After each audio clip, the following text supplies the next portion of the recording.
I'm Johnny Kingdon. I've done all sorts of things in my life. I've been a quarryman, a lumberjack, and a gravedigger. But I've also taught myself how to film wildlife. And over the years, I've learned how to get really close to the animals.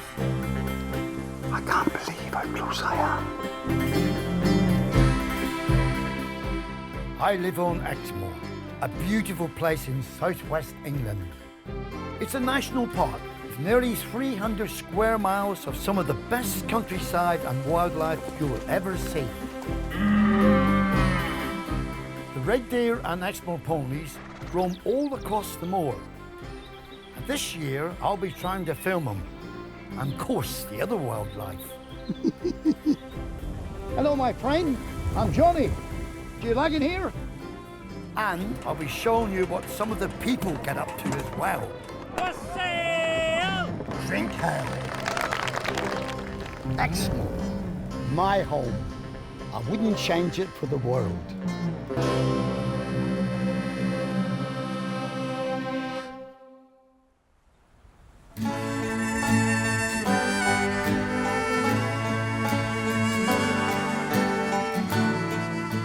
Winter is just beginning. It's a time of the year when everything begins to shut down, and wildlife is very, very difficult to find. There is one animal I would love to film, the salmon.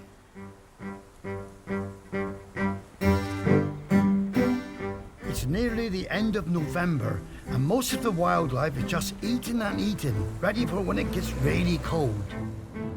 Look at that, look. Beautiful shot of kestrel, look at that. What a beautiful bird, isn't it? That's against the wind, look. So he's looking for prey underneath that. That is a wonderful shot. But the salmon have got a big challenge. They're travelling all the way up from the Atlantic, back to the rivers where they were born, to lay their eggs. And I'm just heading up the road where I was born, to the little village of Brayford, because it can be a good place to see salmon. Looking down into the river, if you look close enough, you can see that the stone's been moved. Because all the rest of the stones here, look, they're browny colour, aren't they? But these are very shiny, look. And that tells me a salmon have started to work right there. He uses his tail like a shovel. He digs anything up to 5 or 6 inches deep, mine. Of course, the female fish lays the eggs, and the male fish actually fertilises it. And when they finish doing that, he's making his way back to sea. It's going to be hard to see the fish, so I'm also using an underwater camera.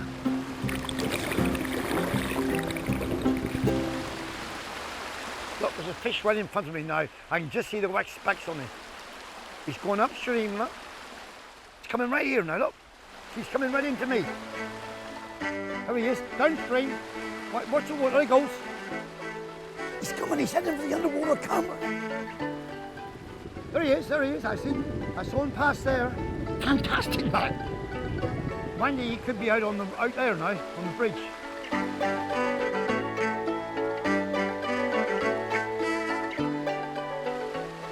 Well, the fish is lined up now on the side. He is big. That is a big, big fish, my friends. Huge. It's got to be 3 foot long. That is a big male fish. And it's got a lot of fungi patches on, white patches on, and that is salmon disease. But that don't stop him fertilising the eggs. Do you know, the last few weeks I've been looking for a salmon. And at last now I've found one.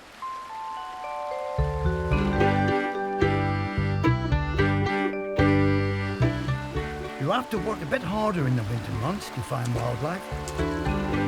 Especially if you want to get close to it.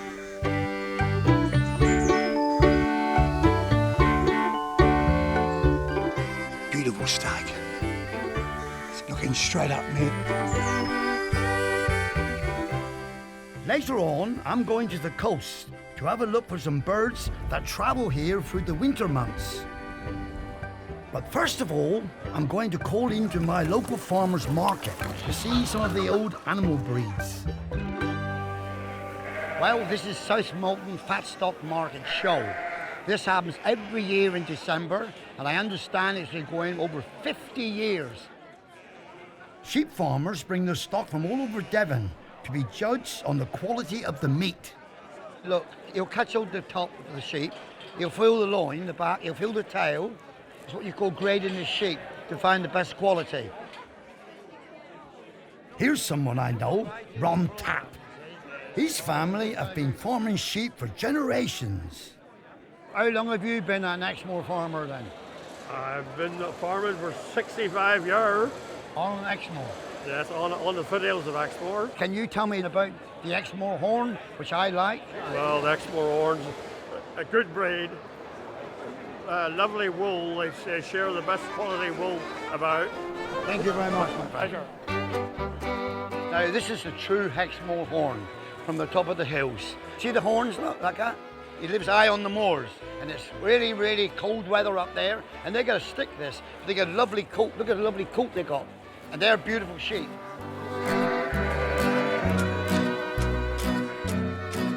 And outside, there's another animal I always love to see, the Shire horse. Right, Bobby, in here. Come on, boy, mind my toes. Bloody great feet they got. Oh, and this is Bobby. And Bobby now is going to have some new shoes. It's a birthday present. Okay, tap. There you are. This is Bobby's shoes just come off. See, he's got them really thin, worn out. Now, what they do is cut out all the old material, look, to make it nice and clean. And then you'll put this thing on. Just look at that, look. There's your new one, there's your old one. Marvellous, isn't it? What actually happens now, you'll bring the shoe and it'll be really hot. And it's got to be like that to bed in. Now this is for skilled people only. Nobody tries this, I'm telling you now. Look, it's a tremendous smell, this. I do like the smell of this. But look, horse didn't even move, did he?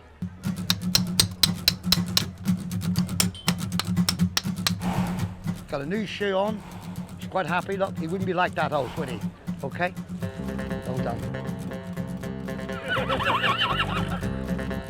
Time to get back on the road. Right, John, onward, my friend.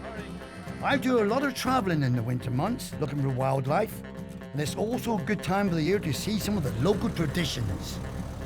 I'm on my way to the North Devon coast, to Porlock. They've got a big celebration going on there.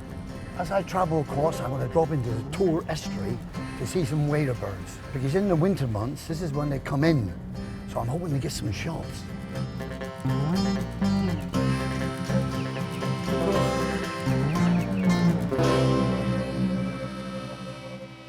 It's low tide now, and this is when the birds mainly feed.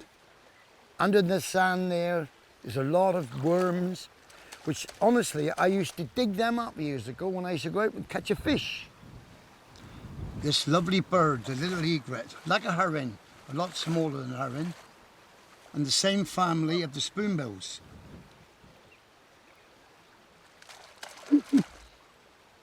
They shunt the floor with their feet to make it move. Caught a worm then. It's good. Well done, mate. A very attractive duck. The show duck. Just shoveling its beak along, look. There comes a lovely little bird, look. Just landed there. The curlew, tremendous long beak.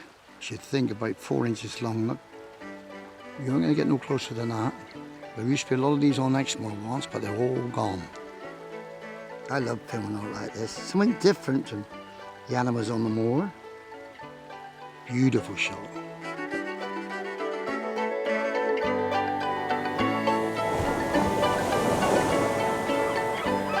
I've come to Porlock because the whole village gets together this evening for a special celebration. It's called Wassailing.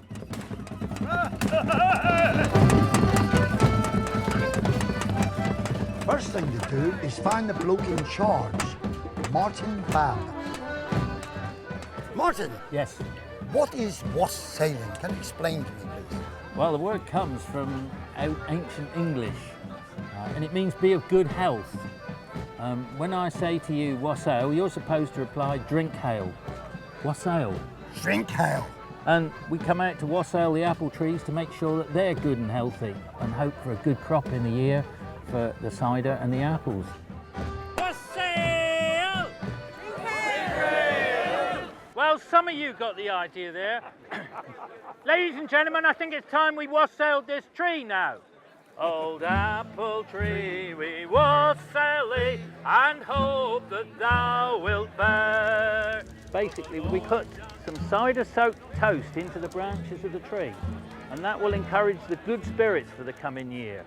But just to be sure, we've also got to drive away the evil demons, and we do that by making a lot of noise.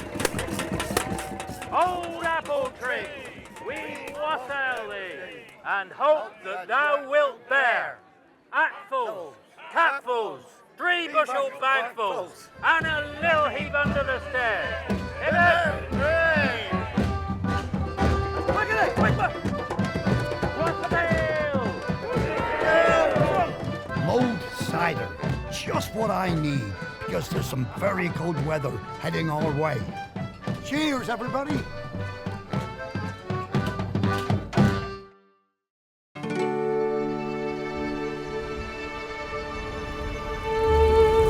Well, we're right in the middle of winter now, and I've come to the moors because last night we had a load of snow, and I love it when it's like this. It's a very, very cold winter's day here on Exmoor, and it is bitter cold. I'm coming up to something nice to look at now, what they call the Islander. Right in front of me, look. Isn't that beautiful? There's another one, look. Hello, my friend. I'm Johnny. Hello. The Scottish Hills, I think you belong in it, surely. And you're on Exmoor now. Do you like it down here? Because I love it. I just love Exmoor. Do you know, I go on holiday maybe for a week or a fortnight, and when I come back down that Northern Link Road and see Exmoor, I say, oh, I'm home. I'm home. And look at the view you got, look. You can go over there in one position and you can walk 7 miles and not see a road. They call it the chains out that way. But come around this side, look, and across the valley over there you can see South Wales. You see why people come to Exmoor.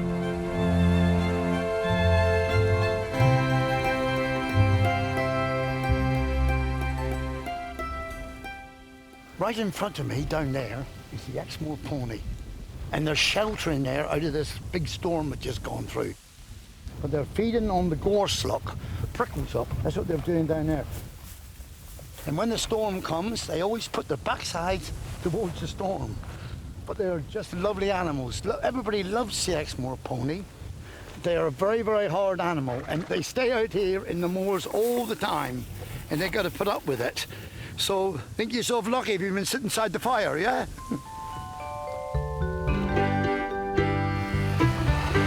I know one thing, you won't find the deer up here now.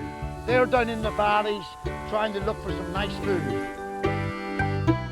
It's always a bit warmer down here. I've come to the piece of land that me and the wife bought because there's something going on down here I want to film.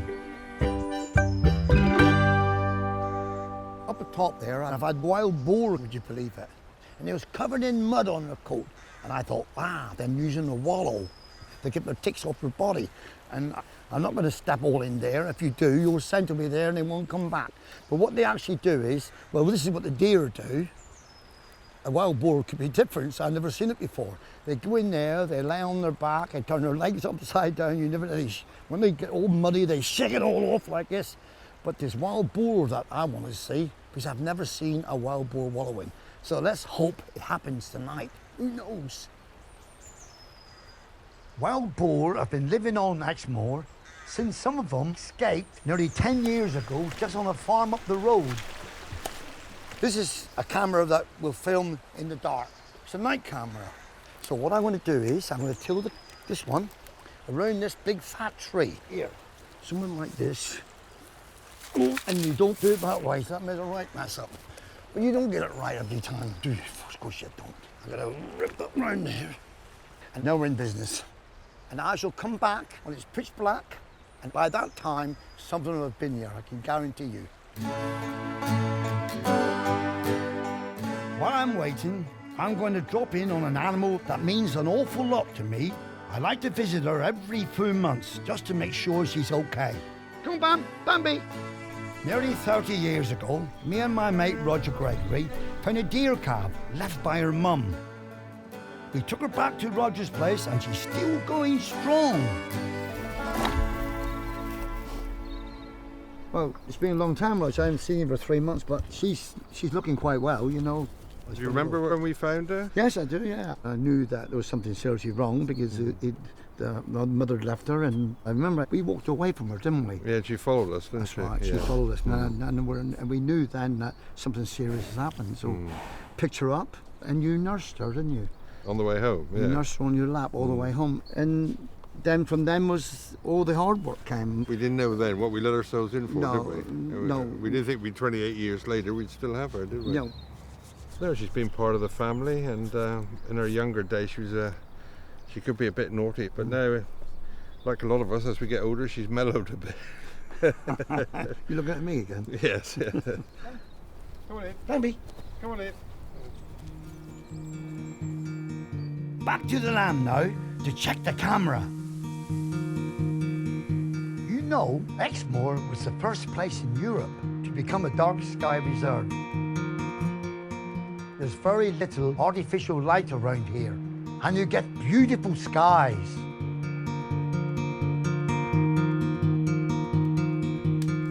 Well, this evening I've come back to my cabin.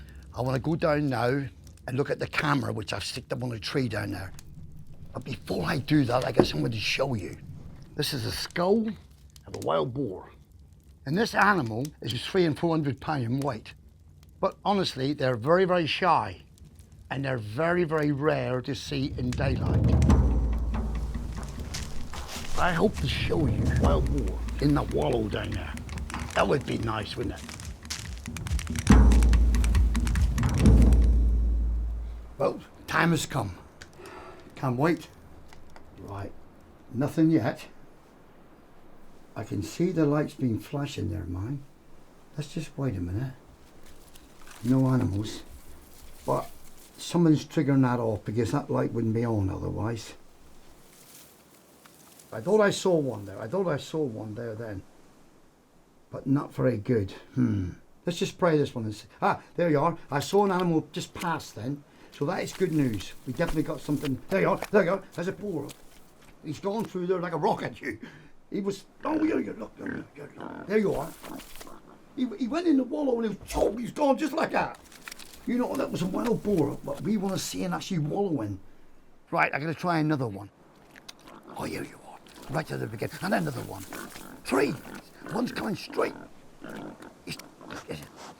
He's sniffing the camera. How about that? He sniffed the camera then. Look at this, look. Fantastic view. It's just fantastic shot. I actually got wild boar wallowing. You know, I've learnt something now. The boars do exactly the same things as deer. They get rid of the ticks and bad stuff on their coat, and this is how they clean themselves. That's fantastic, man. I can't believe it. I've never seen that before in my life, but we have got it. Oh, look at that. That is brilliant. I can't wait to go home to play it on the telly. Unbelievable shots.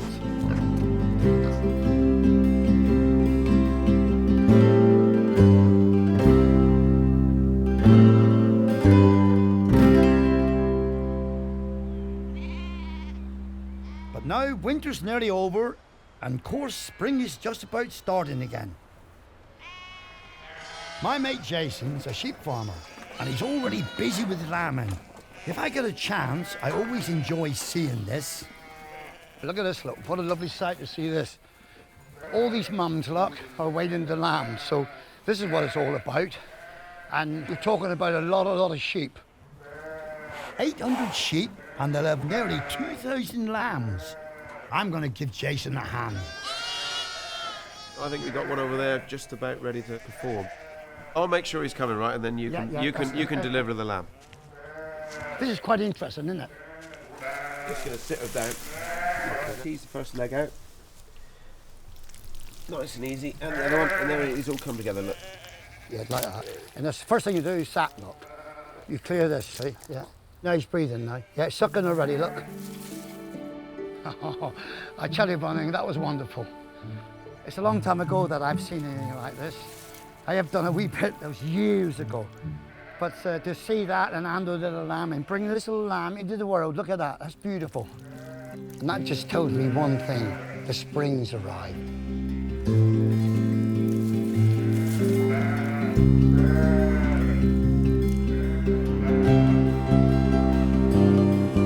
Well, even though I spent all my life on Exmoor, I filmed things this year that I've never done before. Like those underground badgers with my mate Bob. Look at that, Bob, eh? People don't realise this is what they're like underground. And I've never been so close before to adders fighting. Oh, yeah. Dancing snakes. How about this? Brilliant. In the summer, the barn owls were my favourite. Fantastic. Oh, they're flying. It's wonderful, that is. And as for the deer, following them was a big challenge. He'd serve behind. Yes, he's going to serve behind. Well done, Mr. Stein. That's fantastic. That's brilliant.